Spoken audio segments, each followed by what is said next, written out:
Arestado ang 35 anyos na babaeng matagal ng wanted dahil sa kasong trafficking matapos umano nitong pasayawin ng hubot-hubad ang isang minor de edad sa isang bar sa Marikina City noong 2020.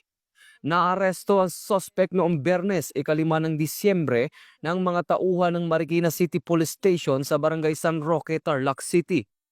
Ayon kay Police Colonel Jenny Texon, ang hepe ng Marikina City Police Station, nangyari ang insidente noong March 9, 2020 kung saan ilalok ng suspect ang biktima, ngunit pinilit itong magubad at sumayaw ng walang saplot sa loob ng bar.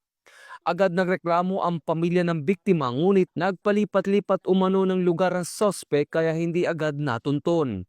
Kasalukuyan nakakulong na ang suspect sa custodial facility ng Marikina City Police Station at naharap sa kasong trafficking in person. Ito ang bagong PNP para sa bagong Pilipinas. Serbisyong mabilis, tapat at nararamdaman.